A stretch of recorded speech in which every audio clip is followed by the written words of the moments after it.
and welcome back to the 40-day upload challenge and embracing the race. It's still kind of early morning. It's going to be another beautiful day today, but it's still just a little too chilly right now at this hour to sit and do this outside, but I thought I'd give you a pretty view of my backyard. Gosh, I don't know what today is. I think it's day 31. It's either 31 or 32. I apologize, I didn't look before I got on here. But the devotion for today is called The Best Sign Ever.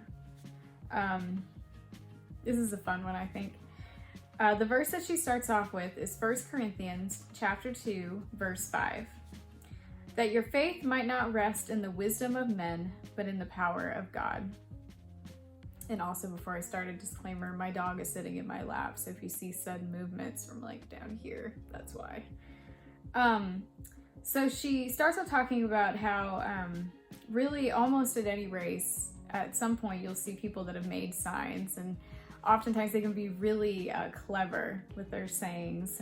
She has a list here of, I guess some of her favorites. Run like you stole something. Humpty Dumpty had Wallace shoes too. This seems like a lot of work for a free banana. I'm sure it seems like a good idea 4 months ago. Hurry up, Mom, we're hungry for lunch. And then she shared some ones that are less funny, more motivating type deal. Don't stop, people are watching. Forward is a pace. The voice in your head that says you can't do this is a liar. Focus on how far you've run instead of how far you have to go. I do that all the time when I'm running. Pain is temporary, glory is forever. So she goes on to say, when we're in life, when we reach a crucial point where we may be starting to get tired, not sure if we can go on, what kind of words motivate us. She shares what she would think that Jesus would write on signs for his disciples, as an example. For Peter, maybe Jesus would have written, "You're the rock, don't back down." For John, "I love you dearly, don't stop." And then for Thomas, "Believe me, I'm here for you."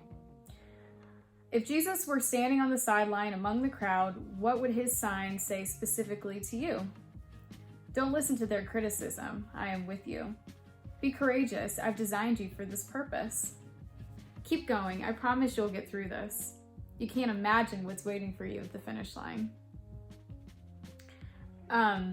And then she shares that one of her favorite signs that she's ever seen at a race, and I've seen this several times when I watch Disney race recaps. So people will make a sign that says "touch here for power," and it's just a sign. It's a piece of paper. It's not actually going to give you power.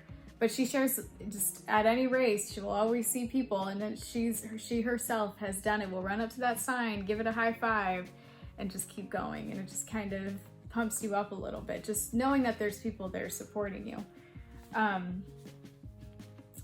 And then she says, just for a moment, envision Jesus standing on the sideline, holding up this sign for all to see, "Touch here for power." But there's not a star or a place to hit the sign. He's talking about coming to him for that power that you need to get through life. And a lot of us will know the story from the New Testament where Jesus was walking through town, and there was a woman who had a disease, and she knew that if she just touched the hem of his robe that she would be healed. And she did that and she was healed, and Jesus knew that happened even though he didn't see her do it. And he praised her for her faith, knowing that he could heal her with just a touch. Here's the riveting truth, dear friends. Jesus is not standing on the sideline of your life with a written sign. He's running alongside you every step of the way. He's in the race with you. He promises to give us strength when we're weary.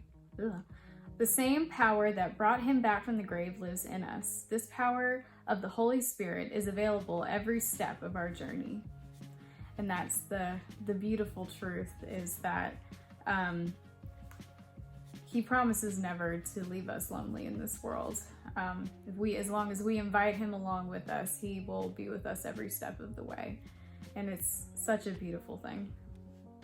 Okay, so are the questions. Identify some motivational signs you've seen that stand out in your mind.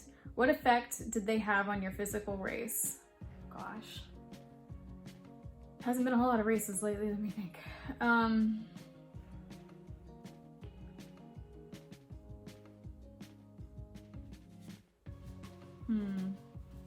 I love the, it's a lot of work for a free banana one. That's not super motivating, but.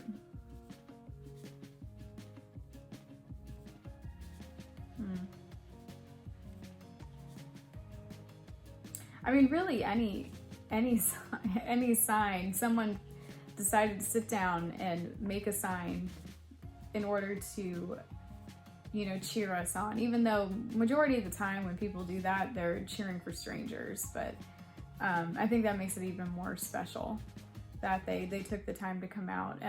And like I referenced Disney races earlier, and I can't wait to actually have my first live one. But I've seen on the videos that there's just people that just happen to be there that come out and make signs for all these runners coming through. They don't know who these people are. And I think that's such a cool thing.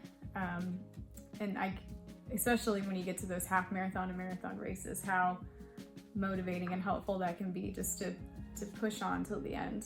I think it's such a cool thing. What kind of motivation do you need right now in your life? Oh gosh. Well, I mean, we're nearing, I don't know, we might already be past halfway in this semester of school. So, just that last push to get to the end of the school year. And, you know, this has been a weird school year, you know, dealing with new protocol and all of that. And, so the last, you know, little bit before summer, my husband's getting the business ready for summer. We're getting ready for vacations. We're just to not be overwhelmed with life and to make sure that you prioritize what needs to be prioritized. That's the motivation I need, is to keep the focus where it needs to be and not let, because I tend, and this is why I make a list. I feel much less overwhelmed when I write things down. And most of the time when I write things down, I realize it's really not that much. I just think it is. But once I write down everything, I'm like, oh, this isn't that much to deal with. I can, you know, just check things off as I do them, and it's all gonna be good. So we're just in that last little bit, Easter to the end of the school year, last push before summer break. Will you ask Jesus to fill you with the power you need? Yes. And then when I say prioritize, it's oh so important, as it always is, but even more now, that I, you know, keep this type of stuff, this quiet time, this reading the Bible, this is why, and I've mentioned I like to do this in the morning, because I want it to be the first thing, and it helps kind of center my thoughts for the day. And it's like a calming thing, and it works. And like I said, doing it in the morning is not for everybody, but definitely for me, I like having this moment in the morning with my coffee and just spending time with Jesus, because when life gets overwhelming, this really, really, really helps.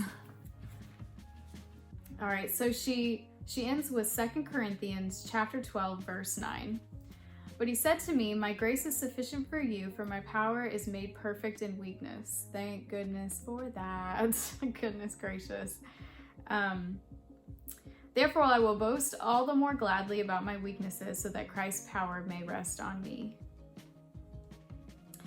I love the story of David and Goliath. I'm 5 foot nothing, and I look like a teenager. And I'm not the strongest, I'm not the fastest. But I love the story of David and Goliath, because it's just an example. I mean, there's plenty of examples, but that's always the one that comes to mind, is him using someone small and weak to defeat an army. And, you know, David says, you know, it's because of God that he was able to do that. I mean, God can have us do, you know, has the power to have us do anything, you know. It's so awesome. Just love it. So that was a good one. Best sign ever. I haven't had a whole lot of opportunity outside of cross-country races for my stepkids, but I'm looking forward to the opportunity, either at Run Disney or even other races, to be on the volunteer side and to get to cheer those people on. And, you know, or like I said, besides Ren Disney, but working any race, doing water stops, or just doing what people have done for me and getting to cheer those people on would be very, very fun. And get to see people accomplish goals would be so cool. So looking forward to when we get all of our normal races back. So I hope everybody's been good today. And I hope spring weather is reaching you wherever you are. And I will see you tomorrow. Bye. You want to say bye? Oh, there he is.